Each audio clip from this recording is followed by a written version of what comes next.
Growing up in Portland, Maine, I always looked up to my big brother Tommy.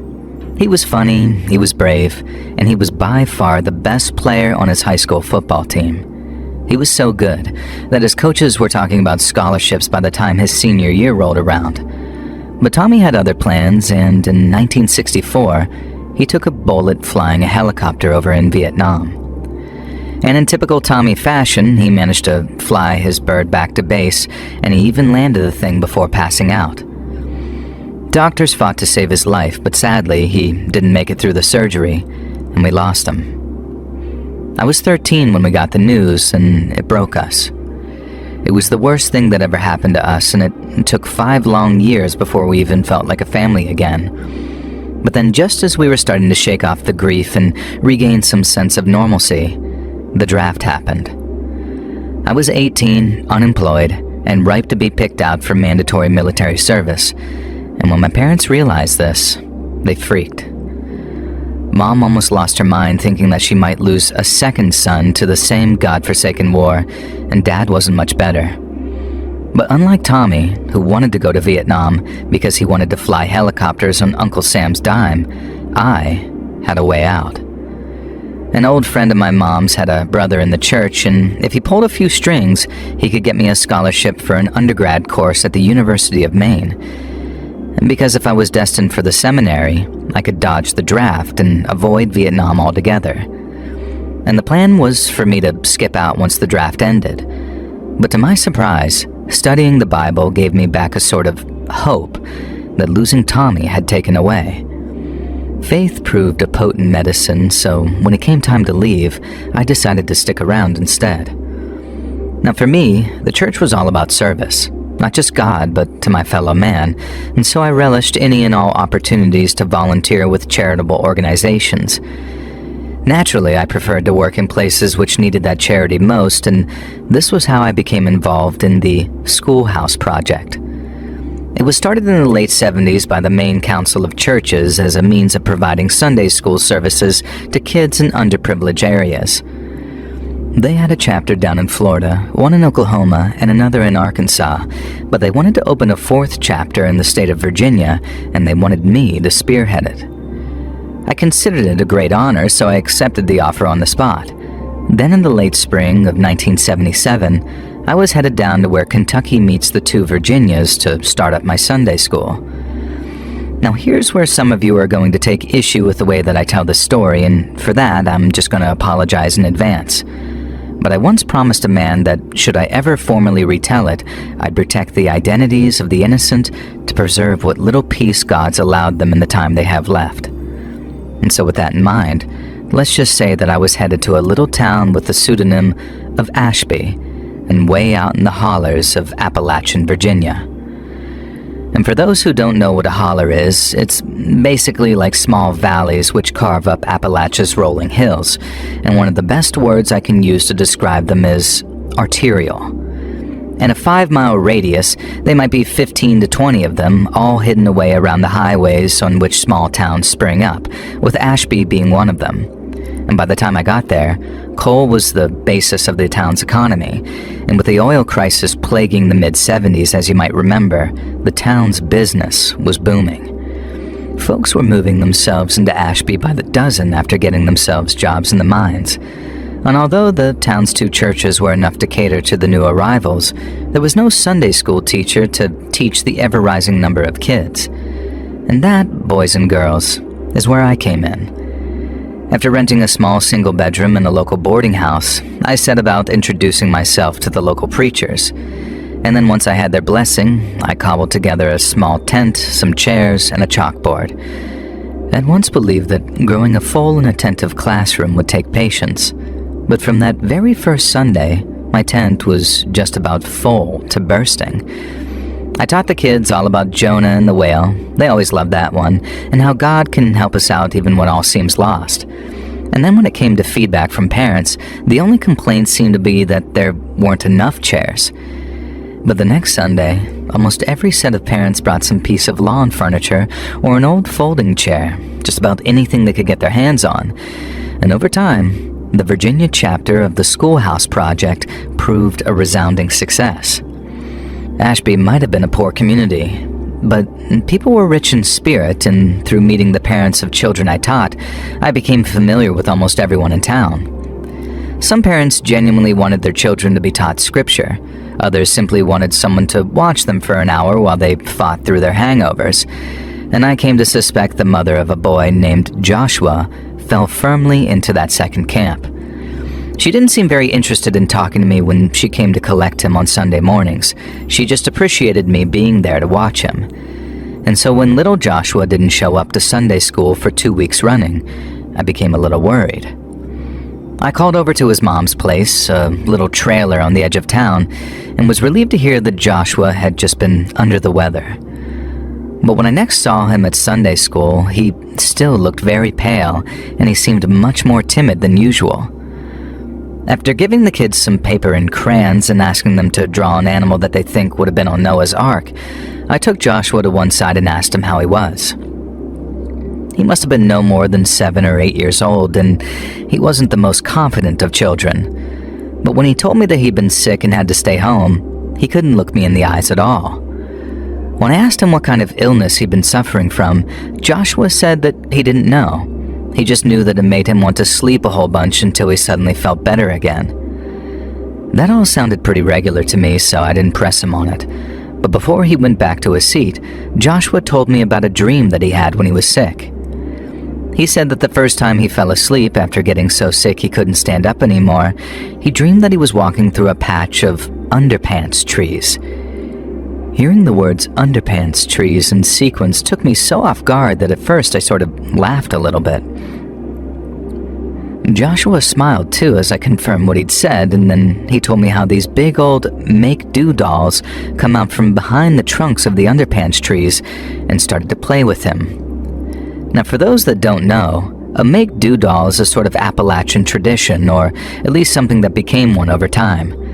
The concept was brought over by English and Scottish immigrants in the 1800s and refers to a doll that's cobbled together from old scraps of things, one you make do with. They come in all shapes and sizes, but a lot of make-do dolls are simply cloth sacks that have been stuffed and had faces stitched on them. And so when Joshua said a bunch of make-do dolls came out of the trees, I pictured a bunch of silly-looking sack men with scraps of hair and silly hats, with big old smiles stitched onto their fronts. Joshua said if he had dreams like that every time he got sick, then getting sick wouldn't be so bad. The only thing was, after he had it, he felt worse than ever, and he slept for the longest time before he finally started to feel better again. It's hard to even say this now, but at the time I just sort of laughed. I told Josh that it was the silliest dream I'd ever heard of, and he must have had one heck of an imagination to dream something like that up. He smiled again, and then, before he returned to his seat, he said something which made my heart sink. He said the next time he got so sick he fell down, he hoped that he wouldn't have to sleep out in the woods again. Now, looking back, I'm not sure how I got through the remainder of that lesson, but somehow I sort of powered through it, and usually it was Josh that struggled to look at me in the eye, but when his mom came to get him, it was me that had trouble looking at her. What Josh told me stayed on my mind for the rest of that Sunday, and then the next morning, I used the phone at the boarding house to call the county sheriff's office. A few hours later, a young deputy that I'll just call Isaac arrived at the boarding house, and when I laid out everything Joshua had told me, Deputy Isaac said that he'd make sure little Joshua was being taken care of, but he also warned me that in Appalachia, taken care of was a relative term. Folks had to work so hard and so long just to keep food on the table that even the good ones didn't have the time to watch their kids 24/7. Then if the department went around filing neglect cases on everyone who let their kids run off into the hollers, half the county would be up on charges. Isaac could head over to Josh's place, talk to his parents, even give them a warning, but they weren't going to transform overnight, at least not while their grocery run looked like it came from a distillery. And I knew I couldn't help people who didn't want to change. But I also knew that having the law breathing down their necks might prompt Josh's mom to change their ways, so I was appreciative nonetheless. Isaac called me back a few days later, saying the situation likely wasn't as bad as I thought. Joshua had collapsed in the woods all right, but his mom went and found him after sundown following a frantic search. at which point she took him home and nursed him back to health. And as you can imagine, this was music to my ears. I didn't want to cause his parents any trouble. I just wanted to make sure little Josh was okay. And then since there were no more repeat absences and no more strange dreams, I believed that was the end of my concerns. Another 6 weeks went by without event, and the only sadness I felt was knowing that one day I'd have to pack up and return to Maine. Some might call the place very boring, but to me, the town had such a peaceful simplicity about it. Very little happened in Ashby, and so when something did happen, it was the talk of the town. I remember calling into the grocery store one day, saying hi to Chet behind the counter, and then immediately being hit with, "Hey, Pastor, did you hear about the fire over in Godby Holler?" It turned out that, just as Chet said, there had been a fire in a place called Godby Holler, which coincidentally was host to an old abandoned plague town that folks believed was haunted. Still a relative newcomer, I'd never heard of the place when he first mentioned it, but Chet soon filled me in on his history and how if it wasn't for the town of Godby suffering an outbreak of plague just after the Civil War, Ashby might not exist at all. He said scores of poor folks had their homes nailed shut out there, and while an effort was made later to burn the place down, some of the quarantined homes still stood. The holler was way overgrown, meaning you had to be a fool to head in there if you didn't want snake bit. But Chet also told me that even if it wasn't, folks would still avoid Godby Holler like the plague on account of it being haunted.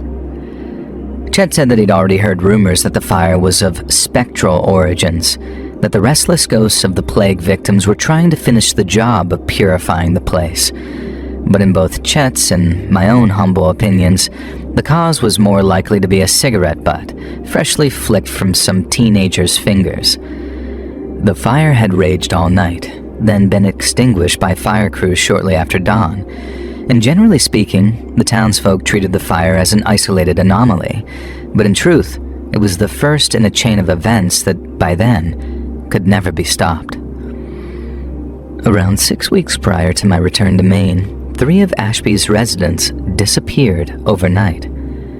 One of the men owned a small trucking business, so we'll just call him the trucker, and another was a supervisor at one of the county's few functioning sawmills, so we'll just call him the logger. And both were respectable members of Ashby's community and, from what I can gather, had no prior dealings with the law. But the same could not be said for the third man. And for reasons that'll become obvious, I'll simply refer to this man as the brother. But for now, all you need to know is that the brother was a deadbeat alcoholic who lived in a poorly kept trailer in the same park as little Joshua and his mom. Unlike the other 2 missing men, the brother was most certainly known to the police, and in addition to his long list of priors, he was a constant thorn in the side of Ashby's citizens. He'd drink, he'd steal, he'd start fights, and in what I considered a delicious twist of irony, was the brother of none other than Deputy Isaac. Learning this sparked a deep sympathy in me. Isaac's brother, ever the black sheep of the family, had finally fallen victim to his own poor choices and had no doubt ended up in some serious trouble. It certainly didn't seem to be some innocent and spontaneous vacation, as the 3 men barely knew each other. Neither had they left any kind of note, so given the brothers' history, it was assumed their disappearances were of a criminal nature. Some feared the brother had murdered the 2 men following some kind of altercation and had left after hiding their bodies somewhere. Others suggested a mutually beneficial plot had gone bad. For example, maybe a drug deal had gone wrong. Needless to say, the men did not return, and as time went by, Ashby's residents grew more and more despondent. They launched public appeals, made missing posters, and walked the woods surrounding the town while calling out the missing men's names. Then as the posters and the search parties started to dwindle, so did their hope, and that's when the vigil started. Folks would walk the streets looking somber and holding candles, all silently praying for the missing men's return. I joined every single one, although it filled me with anguish, especially to see Deputy Isaac among the crowd, with a terrible look of grief in his eyes. At the time, I believed his experience as a police officer was robbing him of hope, how he must have seen too many bodies at too many crime scenes to believe the men had taken an impromptu fishing trip or were laying low after a deal went wrong. I approached him and asked if he wanted to talk, but he declined my invitation. Now, maybe a week or so after the final vigil, a hope tree was erected inside one of Ashby's churches. Now, it was little more than a sheet of cardboard, cut out in the shape of a tree which had pictures of the 3 missing men attached to it. But joining them were flowers, candles around the bottom, and notes that folks had written expressing hope for their return. It was shaped like a pine tree, simple but beautiful, much like the metaphor the church's preacher used when he said their hope, like God's love, was evergreen. But then one night, somebody slipped into the church under the cover of darkness and trashed that beautiful hope tree in a very violent manner, and the town was shocked to its very core. Ashby was a place where things like that just didn't happen. People respected their neighbors just fine, but that wasn't anything compared to their respect for the sanctity of the church. So to have someone doing something so violent to something that meant so much to folks, people were outraged. They demanded the county sheriff track down the person that did it, and potential witnesses were urged to come forward. People were tense, very tense, and it broke my heart to see those usually peaceful, loving people suddenly turn on each other like they did. Folks who weren't on the best of terms with the missing suffered thinly veiled accusations, and one town meeting descended into a yelling contest before it was concluded. Now, I suppose it was the thought of how close they were to catching the culprit that got people so excited, because in the commission of the crime, the perpetrator had left something behind. It was a mask, a full head cover made of sackcloth, and stitched onto the outside was a smiley face. Everyone in Ashby knew it was a case of find whoever owned the mask and you had your perp, but the sheriff never did locate its owner. But it wasn't the mask owner who left it at the scene, it was someone else. I just didn't find out who until the night before I drove back to Maine, when the boarding house I was staying at received a call which was intended for me. It was Deputy Isaac calling, but he didn't sound his usual self as he asked if I was free to talk. When I told him he was welcome to stop by at the boarding house, he told me it was a conversation best conducted in private, and this is why we arranged to meet in darkness a few miles down the road, not far from the entrance to the burned-out Godby Holler. Now, I rather naively believed that I was in for yet another emotional goodbye. A great many of Ashby's residents had been saddened by my imminent departure, and many a tear had been shed, and so I believed the Macho Man Deputy Isaac didn't want his tears visible to the public, and in a sense, I was correct. They were tears, and there was a goodbye, but Deputy Isaac also had a story for me, one that so shook me so deeply that I still think about it, sometimes daily, even after all these years.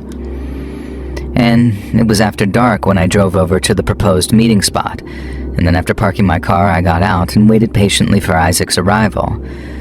He walked out of the darkness not long after, alone, and with a bottle of liquor in his hand. And I could tell that he was sauced just from the way he was walking, and it was then that I got the impression that it wasn't going to be the emotional goodbye that I believed it to be.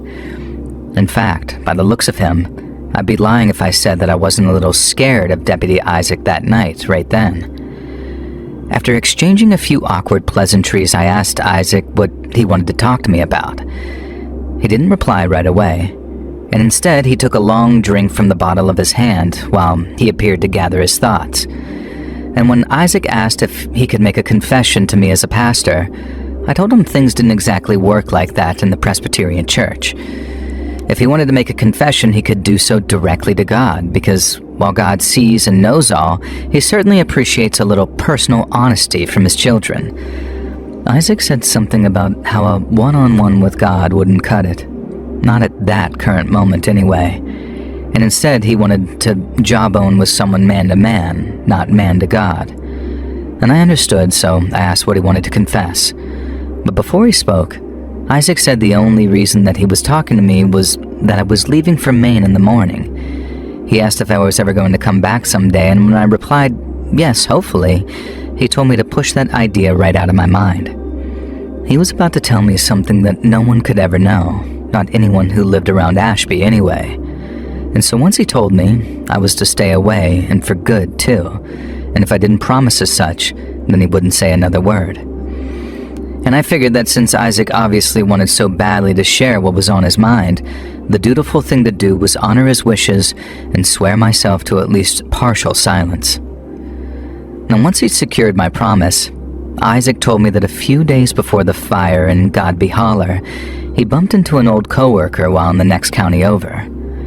This old coworker of Isaac's now worked for the Russell County Sheriffs, and when Isaac asked him how things were going, his old coworker shared details of a recent investigation with him. The week prior, Isaac's old coworker arrested a teenage prostitute for solicitation, and then while in the back of his car, the girl started talking about a recent assault that she'd been subjected to. Now at first, the old partner thought that she was just making it up to buy herself some sympathy, along with some time out of her cell with a cup of coffee and a cigarette. But once she got going, the old partner realized that her story was for real. The girl said a John picked her up for a date and then drove her someplace before parking his truck and offering her a beer. The girl said she took it, and then they drank together as they talked terms, so to speak.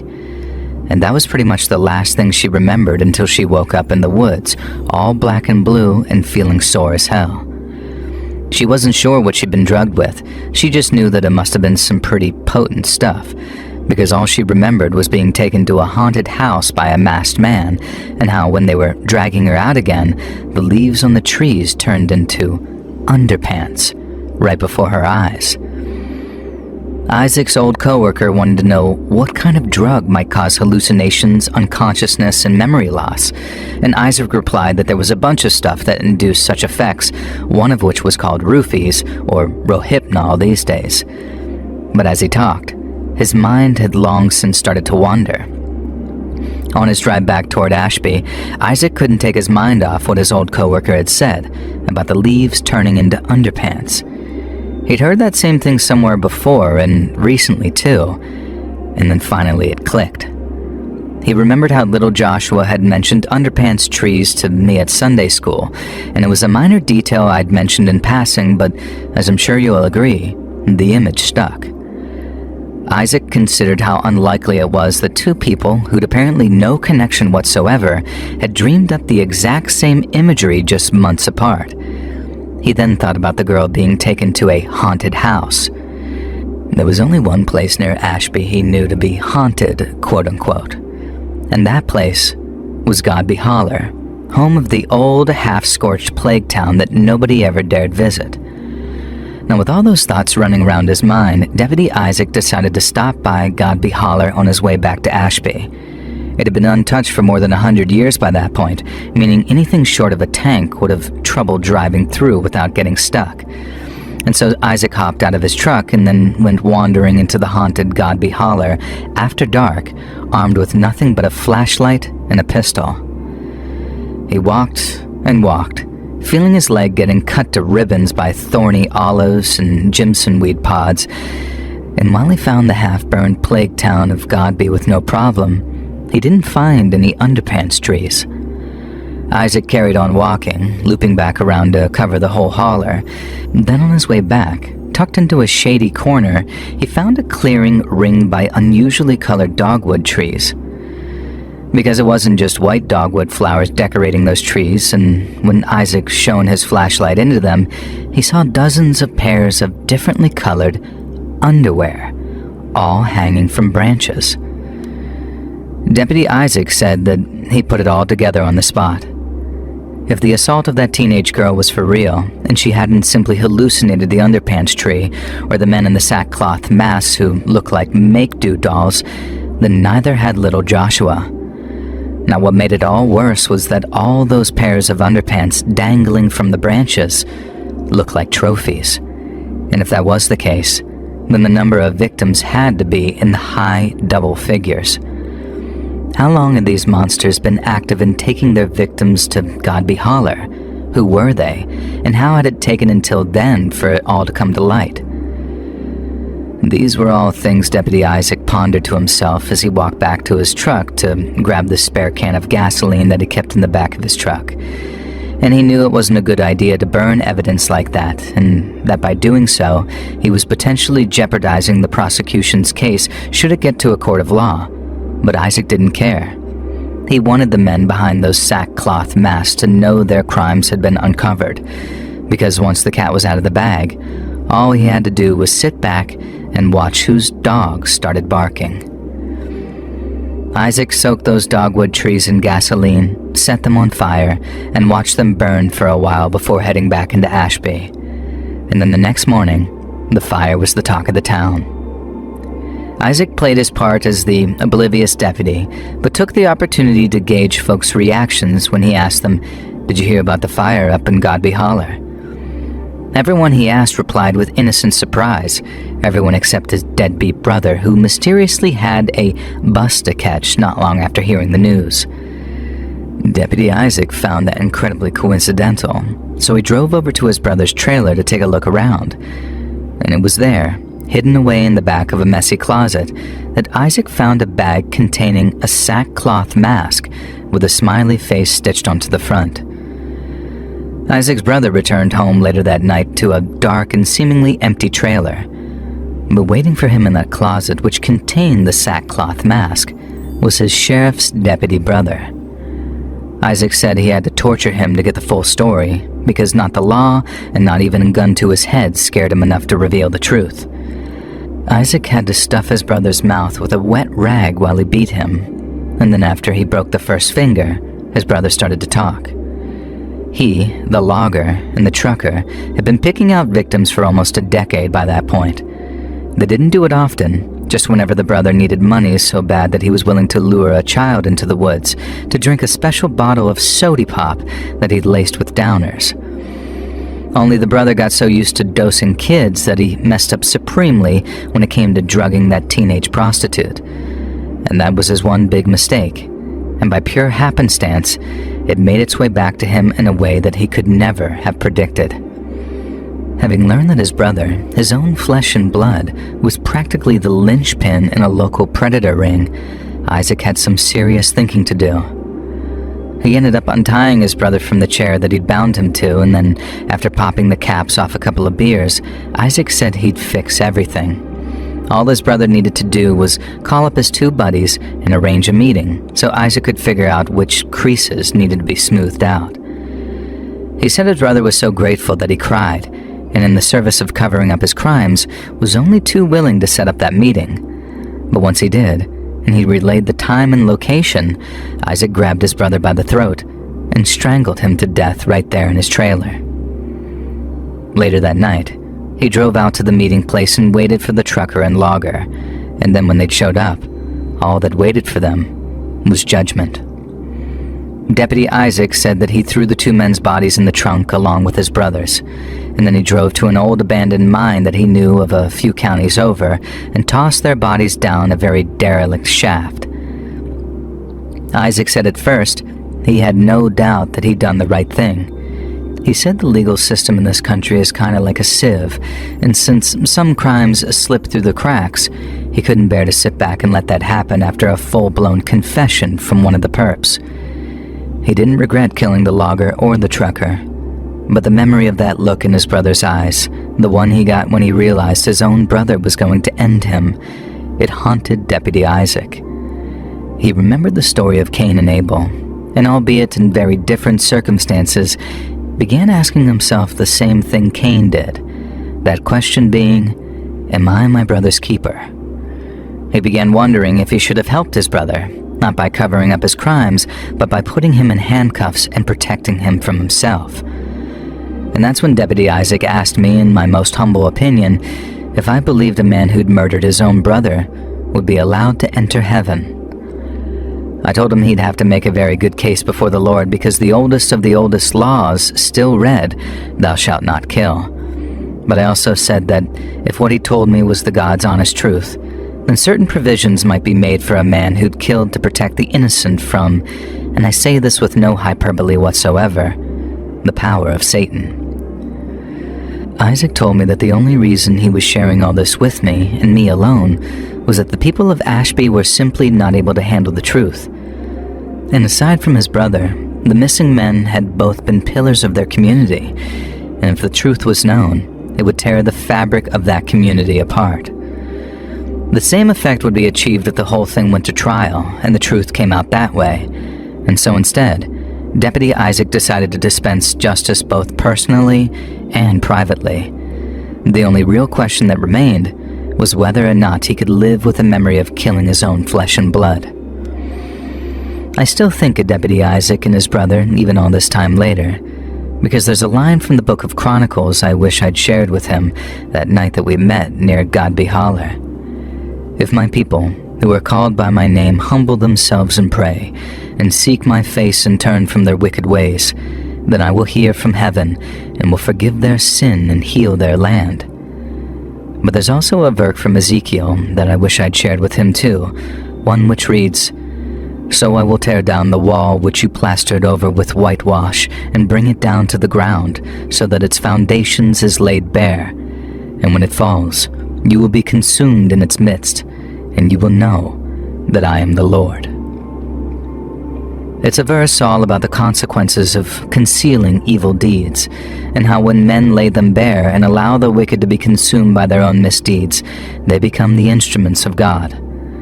Because in this life or the next, there will be consequences for those who inflict wickedness, especially upon the innocent, and I believe that enough to bet my mortal soul on it. So peace be upon you, Deputy Isaac. You know who you are, and you're still in my prayers.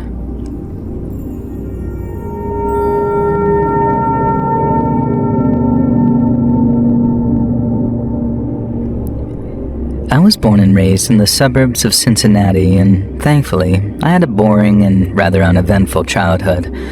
Both my mom and dad were from Cincy, and 3 out of our 4 grandparents were too. But my grandpa on my mom's side was from North Carolina, and not from Charlotte or Greensboro either. He was from a little town called Jefferson, way out in what you might call Appalachia.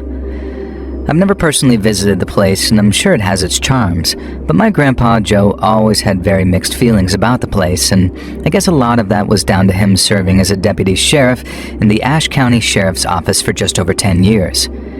He said that the job showed him the very best of humanity, but also the very worst of it too. And in a place like Appalachia, the highs are high, but the lows might just be lower than any other place in the country. He said it's like there's something in the water out there, something which puts a little piece of darkness into even the most good-hearted of people. Meaning while he had plenty of heartwarming stories, he had plenty of frighteners too. And this is one of those frighteners. Grandpa served as a deputy for most of the 80s and was one of the deputies on site when a plane full of cocaine was forced to land at the county airport due to bad weather. It was a national news story, and whenever some big-shot newsreader talked about the cops who found the coke, Grandpa used to think, heck, they're talking about me. But this isn't about that. Like I said, this one is a real frightener, and the story starts with a sweet old man by the name of Mr. Levi. Mr. Levi was a sweet old widower who lived in a beautiful home just off of Candlelight Drive. He used to run the old town barber shop till he sold it to the man who'd owned it for the next 40 years or so. And then after his retirement, he took care of his wife till she sadly passed away. Now after she passed, Mr. Levi spent a lot of time eating pie at the Jeff Cafe or paying visits to the barber shop to make sure that the new owner was taking care of the place. But the thing he was best known for around town was raising money for the Ashe County Humane Society. Grandpa said Mr. Levi wasn't even really an animal lover. It was his late wife that adored cats and dogs and the like. But in her memory, he worked tirelessly to ensure the Humane Society's furry friends wanted for nothing. And as you can imagine, Mr. Levi was a popular man around town and a man of routine. Without fail, he'd stop by the cafe every morning, and he'd show up at the barber shop every afternoon except Sundays. So one day, when Mr. Levi didn't show up to the cafe, the owner and the proprietor got a little worried.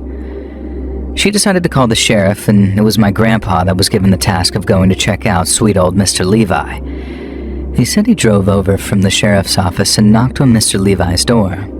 He didn't get any answer, And then when he walked around to the back to see if the door there was unlocked, he found it wide open. Grandpa said that when he first walked into the house, he could hear the sound of a kid's show playing on the TV.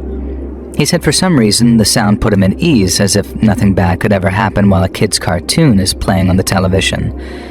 And he called out for Mr. Levi, but heard nothing but the sounds of that cartoon. And then he turned into the TV room and he found Mr. Levi's body, propped up in a blood-soaked easy chair and missing its head. But then, according to my grandpa, it was hard to tell if it was the beheading that had killed him, because the cause of death could have just as easily been the massive blunt force trauma to his feet and shins, or the 78 stab wounds later discovered around his chest, neck, and stomach. Grandpa said it was a goddamn bloodbath, the worst murder scene he'd ever had the misfortune of witnessing. And right away, the question on everyone's lips was, why the hell would someone do that to sweet old Mr. Levi? Right away, Grandpa and his fellow deputies hit a brick wall. There were no witnesses, no fingerprints, and nothing seemed to have been taken from Mr. Levi's home.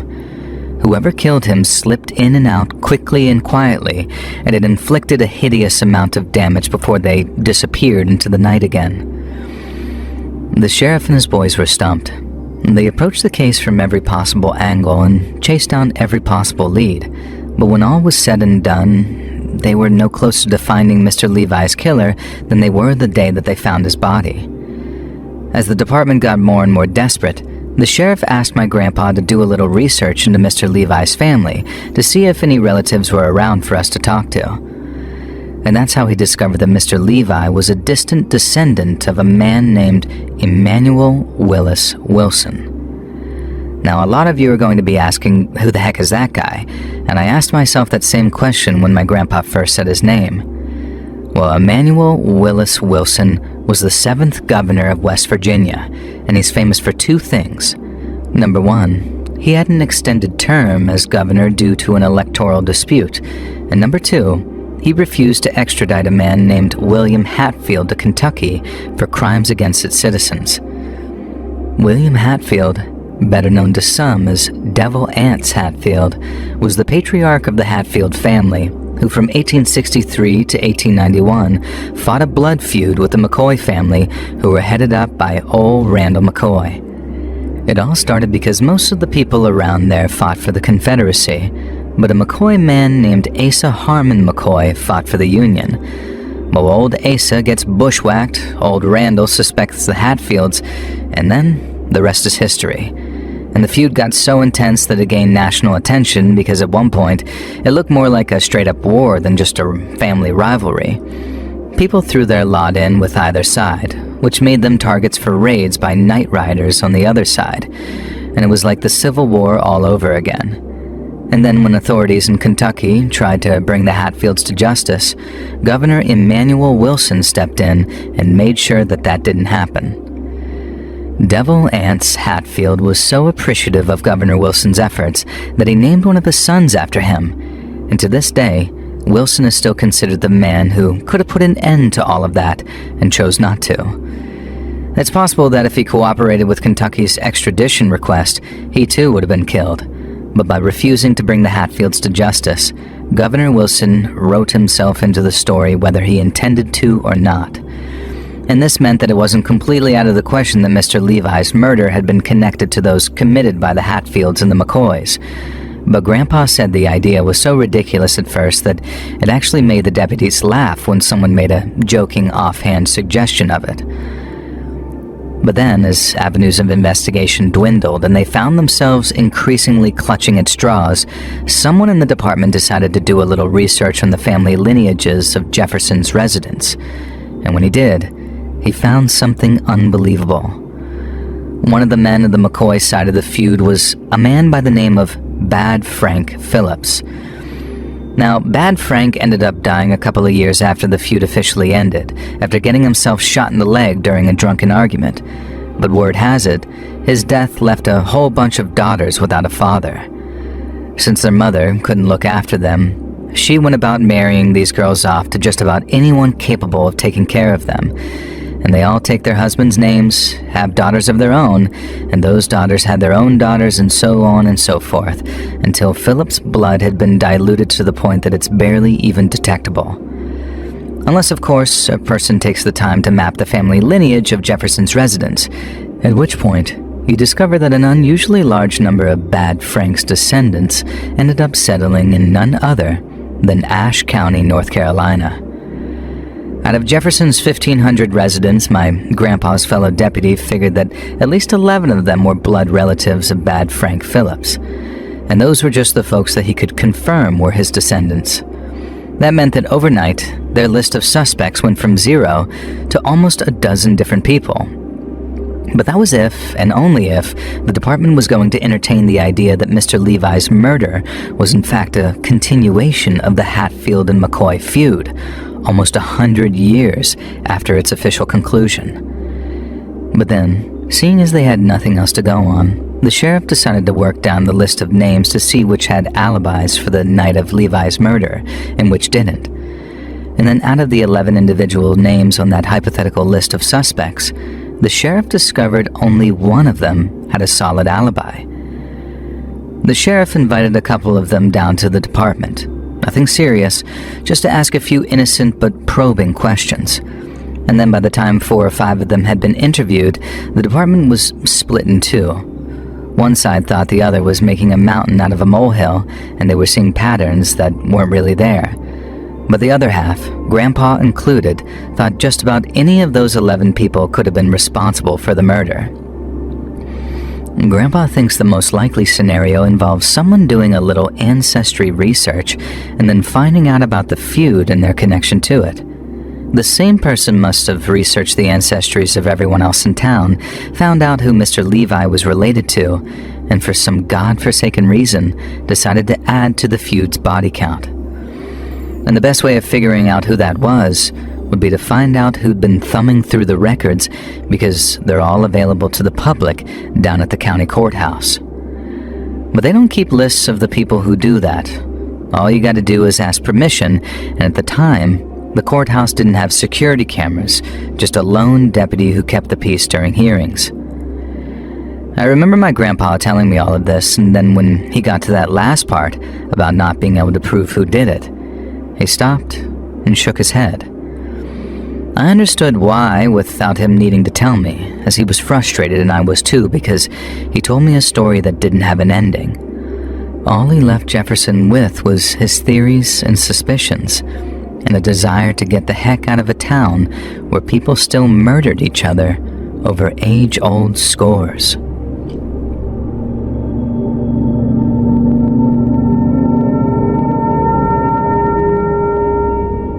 More than 30 years ago, way back in 1995, I drove down to North Carolina for a camping weekend with some old friends of mine. And the place was called Standing Deer Campground, and it was sort of nestled into the foothills of the Great Smokies, and it was probably one of the most fun weekends that I'd had in a while. We hadn't seen each other in quite some time, so it was awesome to have a little reunion like that. And then on Monday morning, it was actually kind of emotional having to pack up and leave, when I think that I'd have happily spent the rest of my days drinking wine coolers and talking trash with the girls. I said my goodbyes, loaded up my car, and then realized that I didn't have enough gas to make it back to Indianapolis, which is where I was based at the time. And then when I asked one of the camp's admin team to direct me to a gas station, they said all I had to do was follow the southern road out of camp, and there was one near another campground called River Valley. I followed his instructions, and then lo and behold, there was the gas station, nestled into a bend in the road on top of a small hill. When I parked my car near one of the pumps, I saw it was one of those pay-first kind of deals, so I paid for my gas, walked back to my car, and then started filling my tank. But then, as I'm watching the little numbers get higher and higher, something catches my eye from way over near the trees at the edge of the station. And like I said, the gas station was sitting on top of a small hill with gentle slopes on 2 sides and roads leading away from the 2 other sides. Both sides with gentle slopes on them were covered in trees, so when I saw movement, I looked over to see nothing and no one, and I thought it was just the shadows playing tricks on me. But then seconds later, I see it again, and that time, it definitely wasn't some trick of the light. There was a man. his head and shoulders leaning out from behind a tree, and it looked like he was just sort of watching the gas station. He was standing in the shadows, so I couldn't see him clearly, but I swear we locked eyes for a couple of seconds, and he then started walking up the slope out of the trees and into the daylight. And when he did, I saw just how monstrous he looked up close. If I had to guess, I'd say that the guy was in his 30s, but if you told me the guy was 50 or a 20-year-old with the hardest paper route ever, I'd have totally believed it. He was so skinny he looked like he was starving, and there were all kinds of sores all over his arms, which were entirely exposed thanks to him wearing a tank so dirty it seemed impossible that it had been once white. As he got closer, I saw just how bloodshot his eyes were, sunken deep into dark, never-sleep sockets. And I could also see what I later found out was called his meth mouth, how his teeth were either black, brown, or missing entirely. He walked all twitchy too, and that's the best way I can describe it, like there was so much dark energy inside of him that it was trying to burst its way out. He looked like a walking nightmare, and what was worse, he was walking straight at me. And then just as I looked around to see if anyone else was seeing the same thing I was, the guy reached behind his back and then pulled out the crappiest, dirtiest looking handgun I'd ever seen. I knew he was going to point it at me, because aside from the clerk inside the station, there was just no one else around. I remember throwing my hands up, palms out flat and facing him, and then watching the store clerk just sitting there, none the wiser to what was happening. While one side of my brain is thinking, oh God, please just take my car and go, the other half is thinking, I need to make a whole bunch of noise so this clerk realizes what's happening. And so the first thing I do was yell out, "Please don't shoot me!" nice and loud. And the guy must have seen my eyes darting over to the clerk because he turned to look at him, just in time for the both of us to see him realize what was going on, and then run off into the back. Now I'm thinking, okay, he's either going to call the cops, or he's going to get a gun, which was obviously great for me, but not so good for the meth head robbing me because it put him on the clock. Now he turned back to me and just said, "Keys, wallet, now," in this raspy voice. I tossed my keys over to him and begged him for a second time not to shoot me, and the keys landed maybe a yard or two away, so he had to bend down to pick them up. But after taking his eye off of me for a second, he acted like I was about to lunge for him or something. Now he kind of jumped back, aimed his gun at me again, and then started breathing heavily while getting very twitchy again. I told him I wasn't going to do anything, that I didn't have a gun or anything like that. I just wanted him to take my car and go because I was scared out of my mind. Now the relief that I felt when the guy lowered the gun was like a wave washing over me, but I barely moved a muscle. I just took a few steps back from the car so he wouldn't run over my toes driving off, but kept my upper body still as a statue for fear of making him twitchy again. But then just as he was about to open my driver's door and climb into my car, the guy stopped, then turned his head to look at me. It was like time stood still for a second. One moment I was in the clear, the next I was dragged back into that twitchy, scab-covered nightmare again. Now I guess he figured that since the cops were probably on their way, I'd be giving his description and passing on my license plate number to the cops within a matter of minutes. And then in the moment, I guess his solution to that was to shut me up for good, by killing me. He pointed the gun at me again, but that time, he wasn't just pointing it at me. He was aiming it at me. 2 hands, looking down the sights, probably pointing it right at my head. I thought that was it, that my time was up, and despite once picturing myself passing on in a bed surrounded by grandchildren, I was going to die in a rural gas station in Appalachia. It's so weird to think about it now, but I was so keyed up and hyper-focused because of the adrenaline that I actually remember seeing the guy's fingers start to tense and flex as he pulled the trigger. The next thing I remember was the bang, and I expected to be knocked off my feet. But instead of me flying back onto the concrete with a hole in my head or chest, I watched as the meth head's gun exploded in his hand. I remember watching it burst into pieces and then fall out of what was left of the meth head's hand. It looked shredded, like raw steak, just strips of flesh and meat dangling there for a moment of silence after the bang. And then, the meth head started screaming. And he didn't just scream, though. He fell back on his butt, holding his shredded hand by the wrist as blood started to pour from it like a goddamn fountain. He screamed and screamed, all while I was frozen to the spot, and then maybe only a second after he started yelling at me, You bitch! I'll kill you!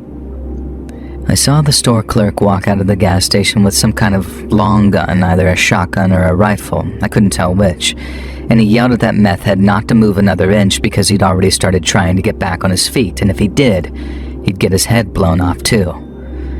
The meth head then directed all of his anger at the gun-holding clerk, but he did as he ordered and didn't move. The clerk said the cops were on their way and that he'd take things from there, and then told me to get in my car and get out of there, and to never, ever come back. I figured the cops might need to take a statement from me, but the clerk said he saw everything. And I guess that he could tell that I wasn't from around there, being right next to a popular campground and all, and I didn't know it at the time, but getting the heck on out of there and back on the road was the best thing for me. I needed to get away from that freak who tried to kill me, and I needed to get away from all that blood of his on the ground. What happened that day was one of the worst things to ever happen to me, and I didn't need it extended for a single moment longer than necessary. I didn't recognize what wisdom that was until much later when I realized how much worse it'd have been if it became a whole horrible chapter in my life, instead of just this horrible one-off event that I got to walk away from right then.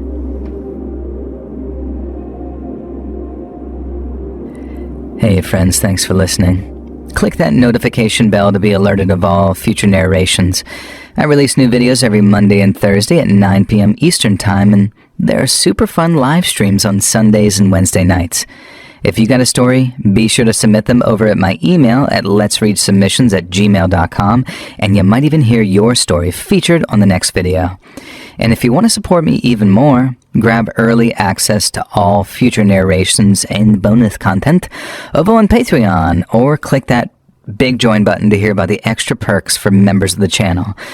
And check out the Let's Read podcast, where you can hear all of these stories and big compilations located anywhere you listen to podcasts.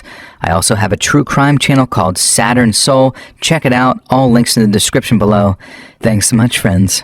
And show of hands for how many unks are unculating.